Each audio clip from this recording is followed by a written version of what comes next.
Hello and welcome to Wisdom Talks, the podcast accompanying the Metis project, the internet portal for intercultural wisdom literature and wisdom practices, to be found on www.ethz.ch. Today's episode addresses a topic that is all too present in the media: war. For millions of people, war has become part of their daily lives. Some are actively involved in warfare, others are aiding on the sidelines, providing first aid, sourcing clothes, preparing food and medication, and others again are setting up centers for people returning, carrying mental and physical scars for life. War is experienced on different levels of proximity, not only on the battlefield, but beyond. Civilians are caught in the crossfire when they are in the wrong place at the wrong time, when loved ones or they themselves are hurt or killed. Where does war begin geographically? Can we draw a line? Is there an emotional beginning of war? Does war exist for the lucky ones, us here in the studio in Zurich, for example, who are recording this podcast in a peaceful environment?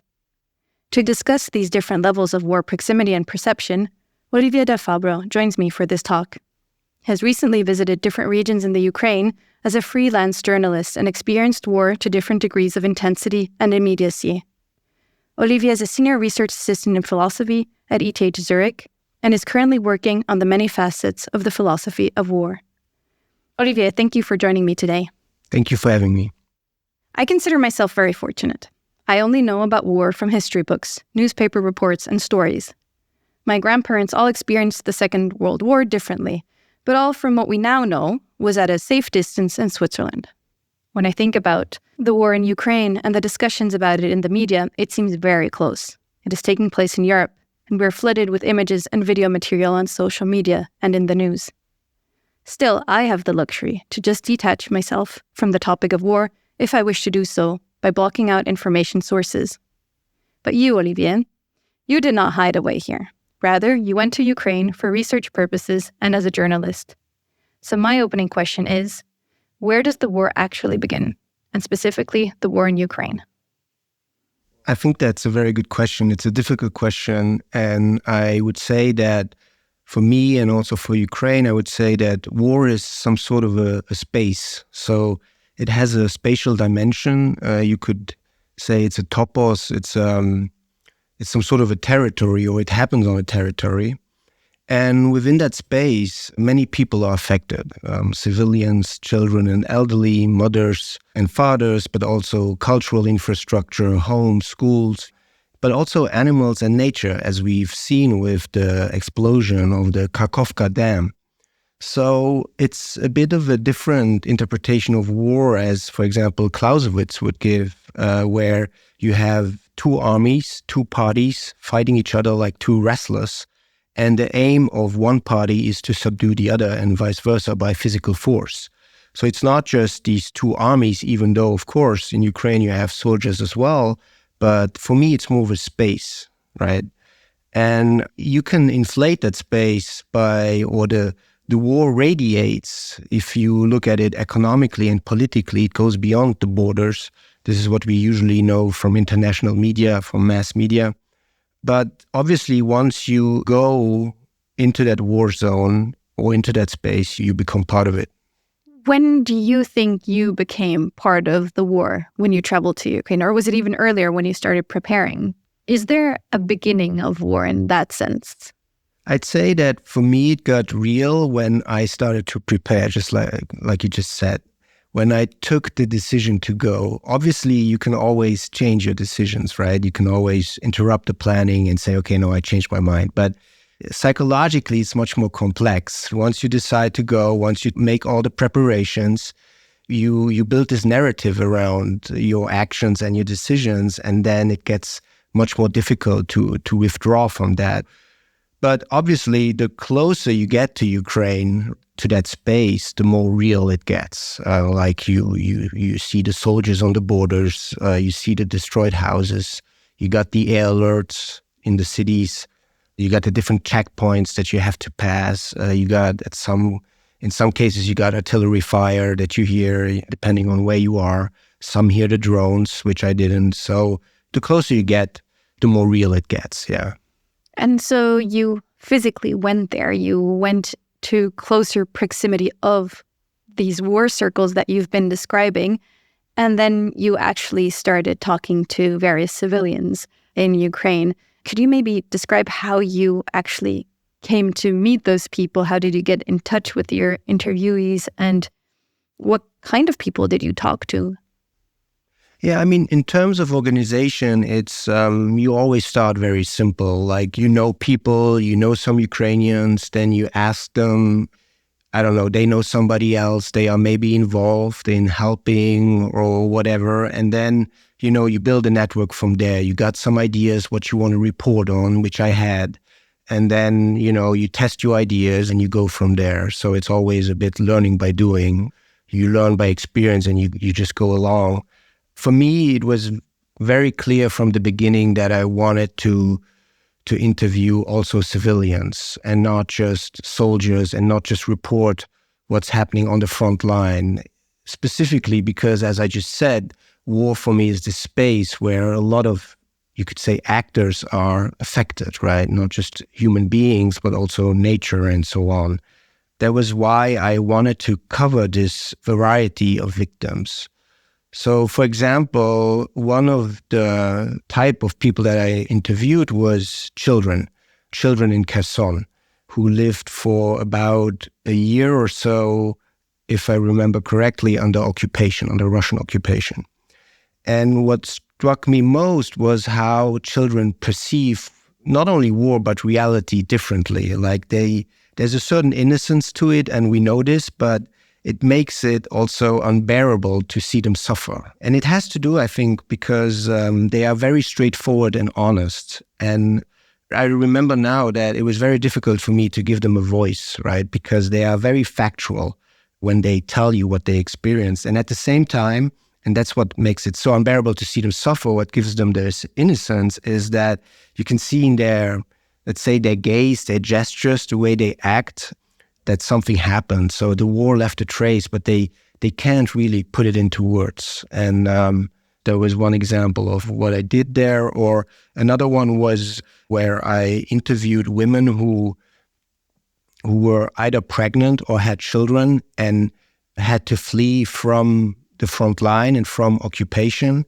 And what struck me most there was, I don't like to use that word that much, but their survival instinct, like the way they were ready to flee and to take care of their children, the need for protection there.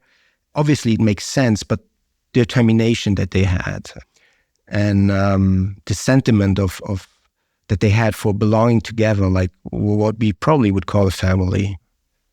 I would like to ask a follow-up question here, because this is something we don't read in the daily news. We read the more factual is not the right word, but we read what concerns us also politically. And we get these very dry reports. But what you're telling us now is that there are so many people involved in those different layers of war that we've been trying to tap into now. And so concerning the children, and also you talk to teenagers as well, and the women that were also pregnant, those are very different dimensions. And so what I would like to ask here is, do they talk about war in a similar sense as the soldiers, for example, that you also talked to that were on the front? Or do they have a different perception of war because it's removed but not less emotionally touching? It's a very good question.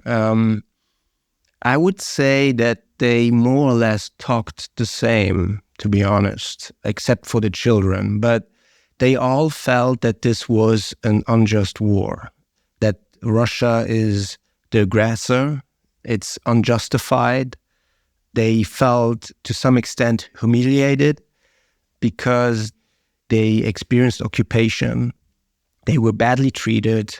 For example, at checkpoints, men had to strip naked to show if they had national tattoos of Ukraine. And the same counts for the soldiers. So they also think it's an unjust war. They also thought that they had to enroll. And many of the women that I interviewed are also now doing volunteer work. And they see themselves also as struggling and fighting and helping. Obviously, not at all in the same sense as if they would be fighting on the front line, but there is a collective resistance there, I would say. At least the people I talk to, obviously, there's also negative parts or negative sides to Ukraine, but it's a lot about self-organization and helping each other. That's what I experienced. And now you said that there's a similar narrative or a similar sense also of perception of war in that sense. But I still would like to know, are there differences in the descriptions as you move through the country, if you're moving closer to the front line or whether you're still further to the east? So in a geographical sense, do you feel the different layers of war again there?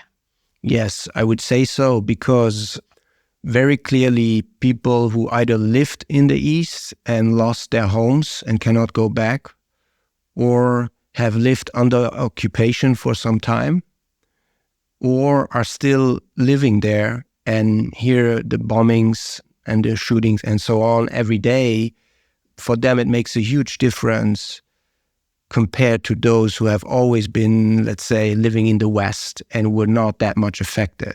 Even though I met people in the West who were very engaged and very wanted to help, right?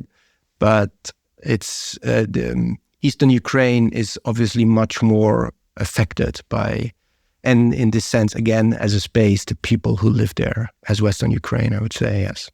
Now, when you went east, you, and of course, then also perceived these changes in emotions and immediacy.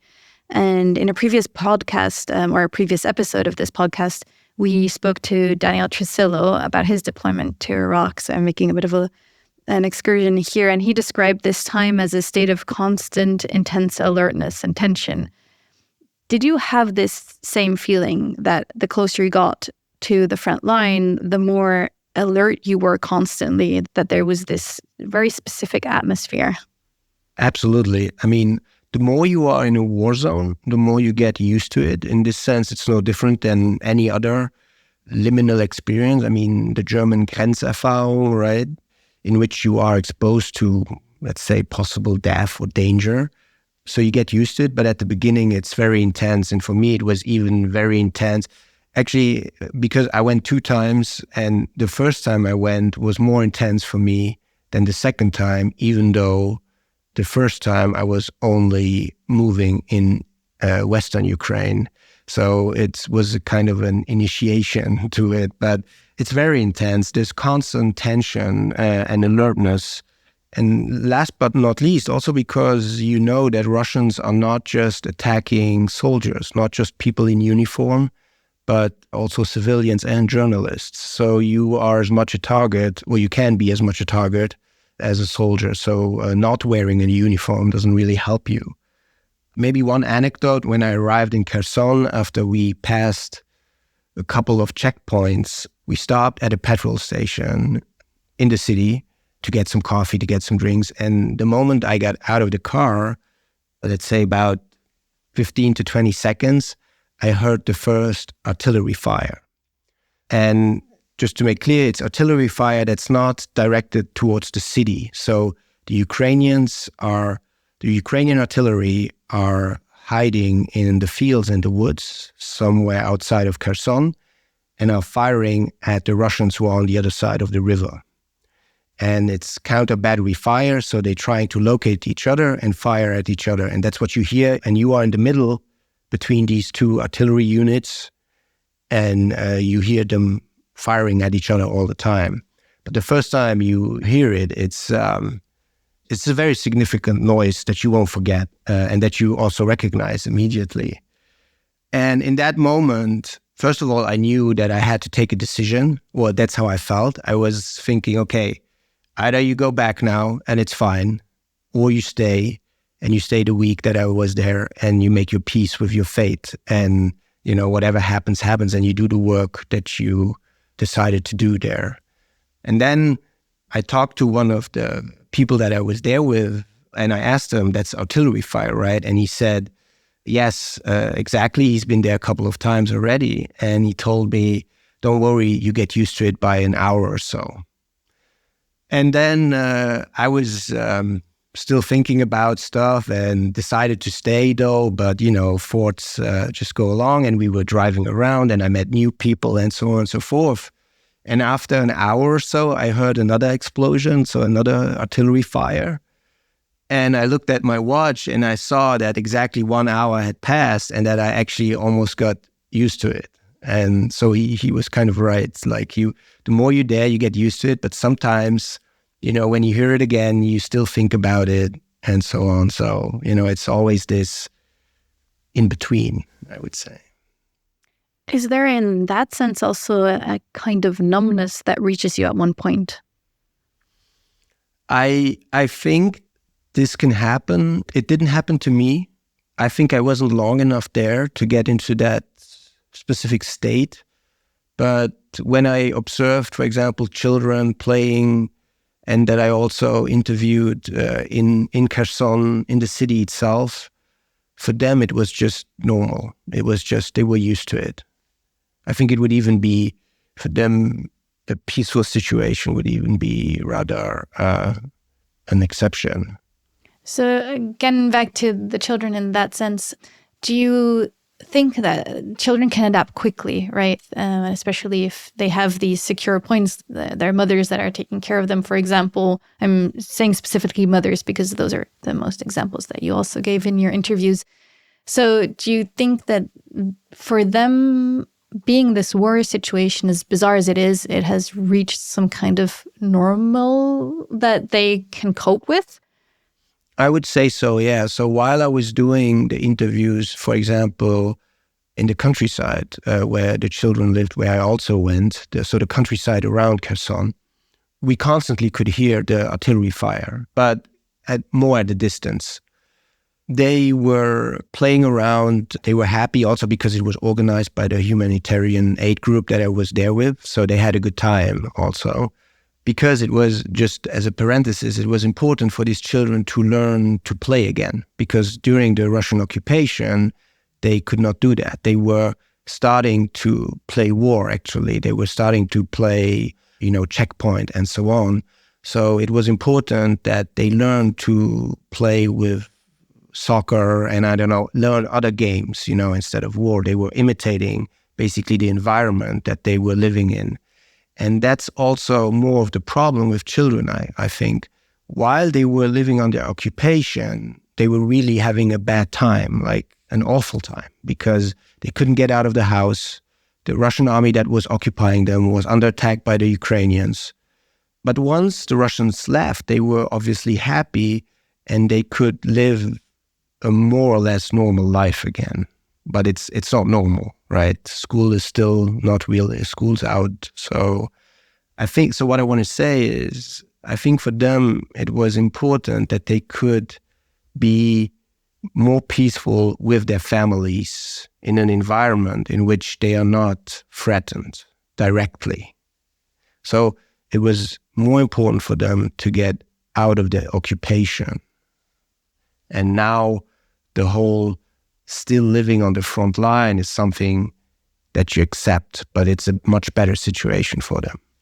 And now that we're moving closer to the front line, I would like to ask you to talk a bit about the interviews that you had with the soldiers that were severely wounded in action, because you talked to a couple of them also, and what it meant for them that they may never be able to go and fight again. And now, from my very distant point of view, I would think that would be great, right? You survive, but you don't have to go into action again. But was this the case? Right. So Denis is 22 years old. Vitaly is 25 years old. Both lost limbs due to grenade explosions. Denis lost one of his arms and still has problems walking because his hip has been injured as well. And Vitaly lost a leg. I would say, to answer your question, that was the fact that they cannot go back and fight was at the very beginning a problem for them. They got injured in August 23. And right now for them, they recovered well. And right now for them, it's they accepted the fact that they cannot go back and fight.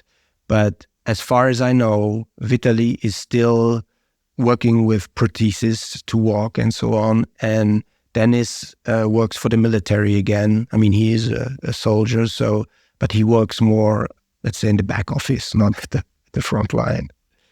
And what made them, or how to phrase, of course, they were enrolled, they were soldiers, so it was also their obligation to go. But did they talk about this first step of entering active warfare?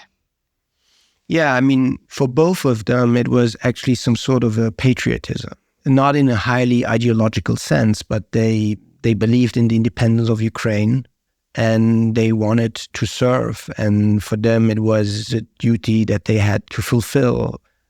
Dennis I think he entered the military when he was 19, and Vitaly joined a volunteer militia even before Kiev was being attacked. So for them, it was kind of a natural thing to do. It could not have been otherwise. Russia's the aggressor.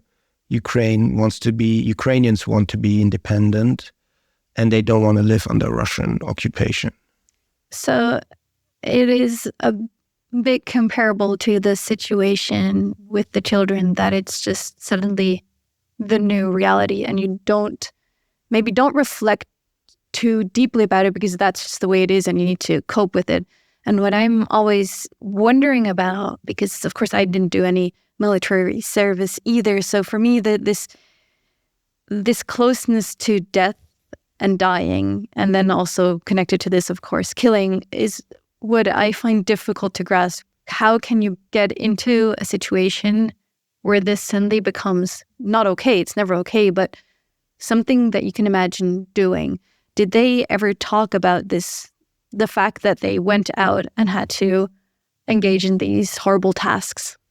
Yeah, I mean, Vitaly talked a little bit about it, but for him, he was very, let's say, objective and distant to it. So for him, doing this, becoming a soldier and defending and killing, for him was like a job.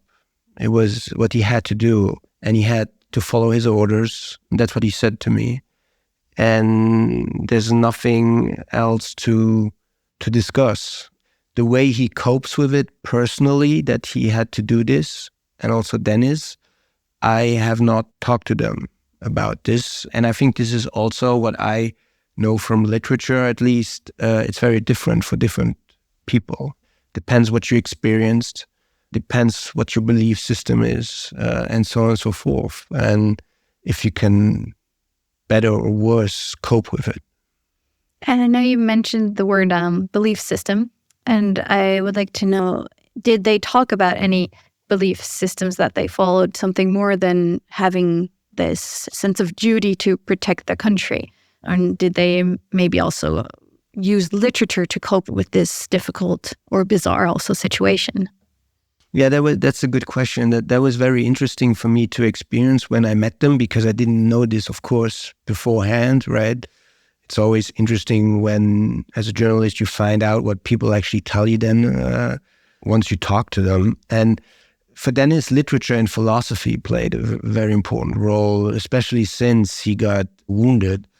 And he talked to me about Erich Maria Remarque, All Quiet on the Western Front. That's a book that was very important for him, because the way Remarque described the emotions in the war experience, he could very much, he agreed with this. He felt that Remarque was describing it the way what he experienced as well. On the other hand, he also wanted to highlight that Remarque was fighting a war on a different territory, right? He went from Germany to France to fight there, whereas he was fighting on his own territory, defending his territory. So there's also a difference there that he made me aware of. He also told me that he likes to read Cormac McCarthy. So, for example, The Road or other, let's say, apocalyptic literature, which I also found interesting. And Vitaly was more of I would say, a religious person. He's very Christian. He believes in God. And he also told me that when he got wounded, he was conscious, in contrast to Dennis, who lost consciousness. And Vitaly was in the trench with a fellow soldier who also got injured, and both of them kept fighting. So their unit was gone, but both of them were left there in the trench, and they kept firing with a machine gun at the Russians who were approaching. And he told me that he just did his duty, his work was his responsibility, and he was ready to die. And he said that it's God's will, basically. His fate lies in God's hands. So he was a very religious person in this sense. And you could also sense it when you talked to him. So the two soldiers seem to have been very open, judging from what you just said, in explaining this is deeply personal, right? To explain how you cope with intense emotions. So was that the case? Were they open to talk about their experiences, or was it difficult to do this interview with them? No, not at all. It was not difficult at all. They were very objective about it. No tears, very realistic, very straightforward. It was rather me who had to, try to, you don't want to have it too emotional, right? But you also don't want to have the interview, you also don't want to have it too objective, too much facts. So it was rather me who was trying to pinpoint them at more of an emotional side. But yeah. Do you think it might also be helpful for them to know that their story and their experiences are being told? Because oftentimes, coming from a historical perspective, it's these people who've had this big mass, if we want to call it that, are often not heard as much as the big decision makers whose voices we do then, in hindsight, hear more. Do you think it was important for these soldiers now, but also for the children that you interviewed, the mothers that you interviewed, to be heard? Yeah, it's a very good point. And that's also why I like to interview these kind of people, because I think it's important that their voice is heard and they think it themselves.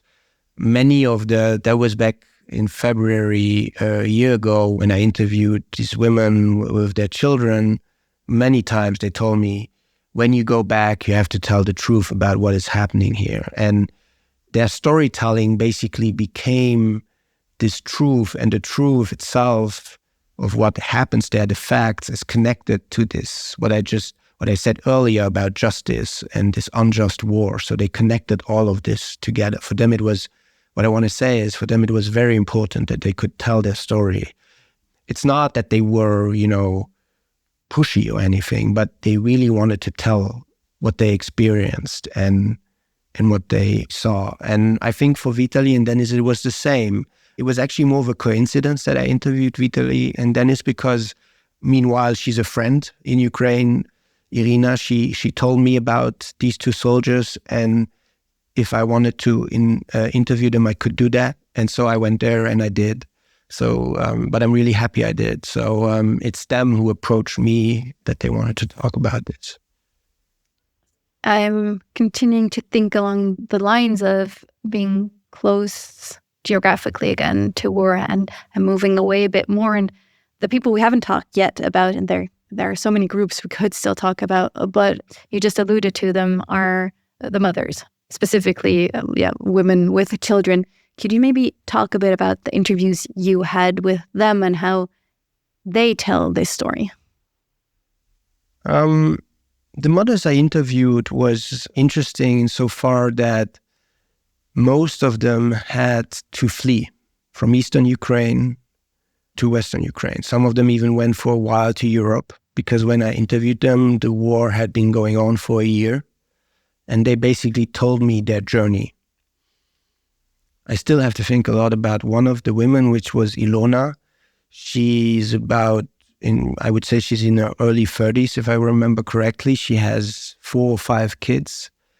And when the war broke out, she was in Tokmak, which is still today under Russian occupation. And she lived for a while under Russian occupation. There was no running water, and she had a newborn baby.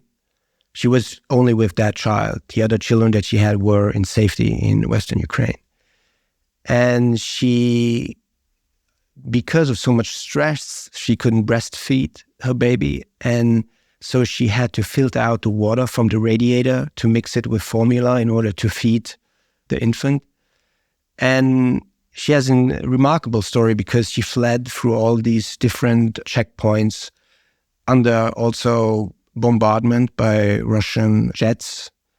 And she just threw herself on the ground, covering her baby. Nothing happened, obviously. She survived. And I still have to think a lot about her because her husband is fighting in the army. She is herself a soldier, but because she just had a baby, she was off duty. And I still have to think a lot about her because Tokmak is still under occupation and she left her parents there. I mean, the parents of her husband. So her in-laws. And I still think a lot about her because she's her husband especially, and they still want to reunite with their family, with their parents. And I think it's so symbolic because it also tells you what we hear in the news, that Ukrainians don't want to stop fighting. And it's precisely because of this. It's precisely because families have been torn apart and they want to get back together. And why should we tell them to stop, right? Now, the stories you're telling, they're incredibly, horrible, impressive in the sense that what these people are going through and how they're dealing with is quite remarkable and something that I don't even want to imagine myself to be in. And so just specifically because of that, because these are such bizarre situations and you would think, how can this happen? And it's been happening for thousands of years that people have engaged in war time and time again.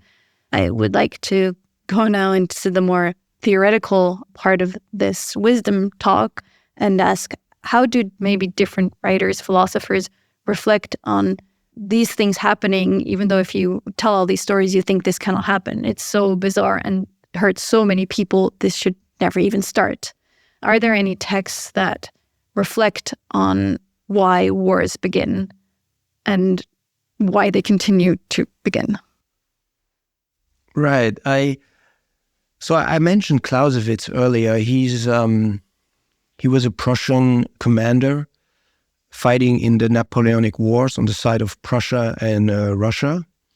He experienced war, obviously, firsthand.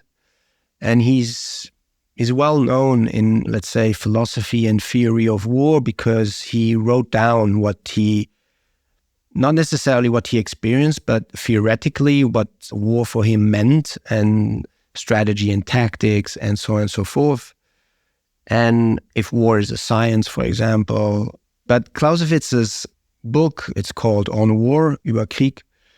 It's not so much of a theory that he presents. It's more a study. So he sees himself as a wise teacher, and the student, so the person who reads this book, should learn to self-teach. So what he wrote down for him was not something that you should take on the battlefield like a manual. And if this happens, then do that. And if this happens, then do that, and so on and so forth. But it was rather something that you read, and then you got some guidelines in order to self-teach. And one question, I already mentioned it, is there a science of war? And for Clausewitz, that is not the case. His most famous quote is probably that there's a fog of war. So we don't have enough data and information about what's going on. There's uncertainty. And that's because of what he calls friction in war. So aims and goals are hindered by obstacles. For example, the weather and time. So chance or danger, Gefahr, or physical exertion, right? You get tired physically and morally and mentally. So for Clausewitz, it's very important to distinguish between real war and war on paper. And what he tried to write down is what real war is about. So what you will experience, even though it's probably more on an abstract level than what he himself experienced, but it's to prepare yourself for this. And it's rather directed towards commanders. So it's not so much civilians or soldiers, it's rather commanders.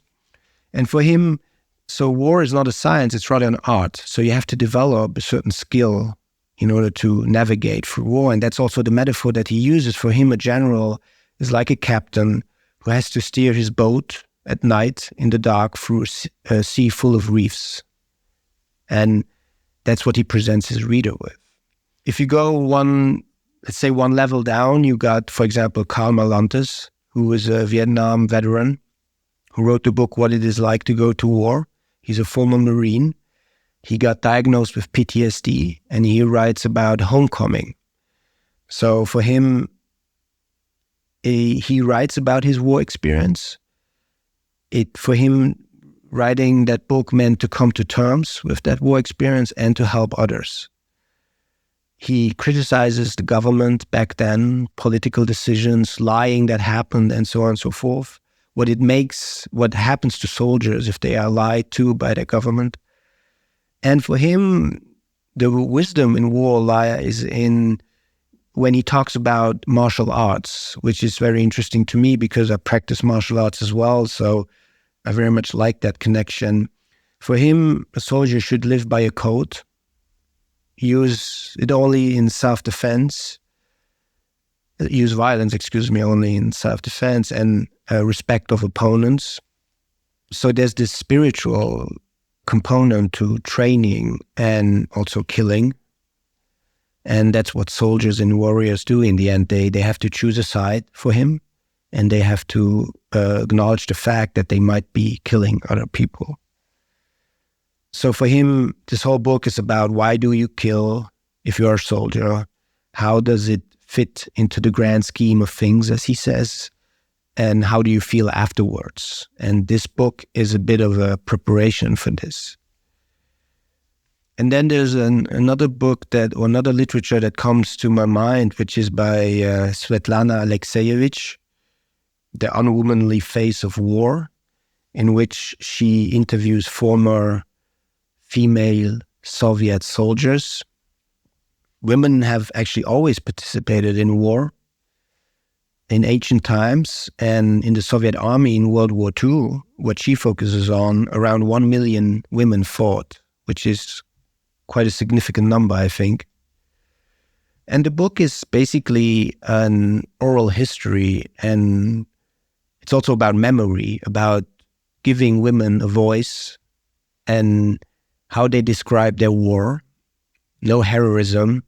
Also, it's about reality, just as for Marlantes and von Clausewitz. How, for example, these women had to leave their children back home, and when they came back from the front line, the children were older and didn't recognize their own mothers, how they felt when they had to kill, how they also were rejected by men who, after the war, wanted to have more, let's say, feminine women to fall in love with, and so on and so forth. So these three books come to my mind when I think of the different experiences that you can have in this space of war. What I find very interesting in the three books that you mentioned is that they all take the fact that there is war as such. It is a fact and it just exists. I also think it's very interesting that you said that it has a very male character, even though many women are involved, be it that they're active soldiers, but also that they are the ones that often get violated if they're just at home trying to take care of things at home.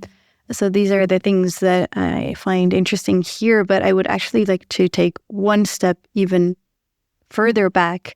I do martial arts myself, and I am a woman, and I have problems combining two things, and that's just how does the fight even start? And this is ironic. If you do martial arts, you'd think, well, it's also a game. You start, and you fight, and it's part of what you do. But I still have problems understanding this very first starting point. How does it begin? Does any one of those three books or others that you know reflect on how it can even happen that you can mobilize to such big groups? Because wars may mostly have very large groups of people engaged in this. How does it start? It's a very good question, and I think it's a very difficult question. I am personally more on the side of wars just there. It's a reality and we have to adapt to it and deal with it. Some more, some less. It's very old and I don't think it's ever going to go away. And then, but in regard to your question, you have different possibilities of how to answer this. You can go on the psychological level, on the political level. If you want to discuss the reasons why there's war, I think you shift away from the topic of war and go more into the debate what violence is and how violence emerges. And then you have two possibilities. You can, roughly speaking, right? You have either the more biological, psychological explanation of it. Violence is something like an instinct, right? I want to survive and I don't know, mixed with other emotions, it can turn into physical violence, fear, and so on. Or you have a more structural perspective, a more macroscopic perspective in which you say, well, societies, if they are not organized, well, people become aggressive and so on and so forth. And, then it turns into violence. And war is, in the end, then a mass phenomena of violence. It's a huge outburst of physical and symbolic violence as well. And depending on what your morals believe is, you can go more to the pacifist direction or the more martial one. In pacifism, you got a lot of literature. You got Gandhi, you got Russell, you got Martin Luther King, you got Tolstoy.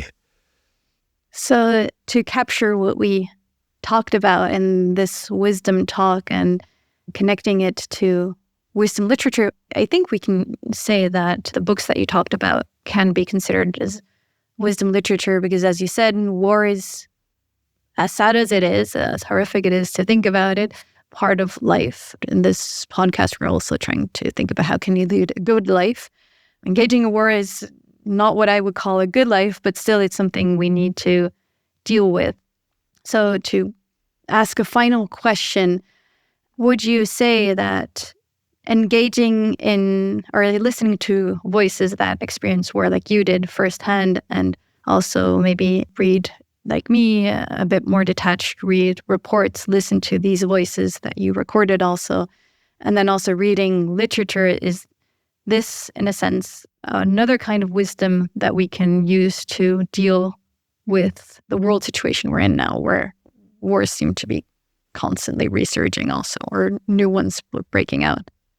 I would say so. And I think that it's very important that this literature exists. It is out there. It is very old.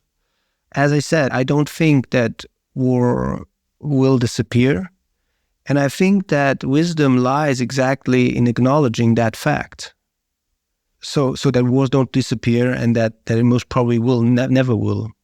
So I think that if you want to talk about moral progress, which a couple of people I would say do, a couple of intellectuals, that could help us to get rid of war, I think that wisdom should teach us that this is a foolishness. I think that Clausewitz, Molantes, and Alexievich can help us to understand this because they have experienced war or they have reported on it. And experience is very important. It's what should be first and not our moral convictions. I mean, I'm not pro-war, but I think it's foolish to think that you can just swipe it away. And the way I see the current state of events in the world, war is increasing. It's not, or these spaces of war are increasing. They are not going back. And maybe as a very final question, although I think this is a topic that could be endlessly discussed, but when you came home to Switzerland, how did you deal with what you heard, what you saw? Was there any literature that helped you personally to cope with these things? That's a good question. So when I came home, I was there for 2 weeks. When I went there for the second time, I was there for 2 weeks doing 2 interviews per day. And you know how exhausting an interview can be. So, and that in a war zone. So I was completely exhausted afterwards. And I was basically lying on my couch for a week or so. And I needed to relax and shut down.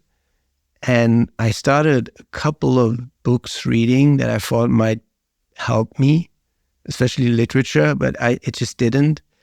And what really, really helped me was, and it's kind of weird, was Spinoza's Ethics, which is if you know that book, it's a very, very abstract book. It has definitions and proofs and so on. So the structure is very logical and almost mathematical. And it's very abstract. It's about God, and which is a substance, which he calls a substance, and its nature and reality. And then you have different modi and so on, and attributes. But it helped me dealing with that situation because I could, on an abstract level, connect everything with everything. So it made sense. The whole journey made sense to me when I read Spinoza. I think I will take this personal anecdote as an ending to this very, very dense, very thought-provoking. I think this is something that I will think about for a while now as well, as an ending point and maybe as a motivation to try to read Spinoza again to see what I can find in there. And I'll thank you very much for sharing all these experiences and thoughts with us. Thank you. So we have unfortunately reached the time limit for this wisdom talk, a conversation that could go on for far longer. I would like to thank Olivier Del Fabbro for taking the time to share his experiences and pass on the stories of the people experiencing war in Ukraine. Thank you also for listening to our talk, to these stories. And I would like to invite you to follow further wisdom talks, as well as to curiously plunge into the multitude of texts and further podcasts that can be found on our website, www.metis.ethz.ch, the internet portal for intercultural wisdom, literature, and wisdom practices. You can also find more information in the show notes. Thank you very much for listening, and goodbye. This Metis Wisdom Talk was produced by Martin Münnich and supported by ETH Zurich and the Udo Keller Stiftung Forum Humanum in Hamburg.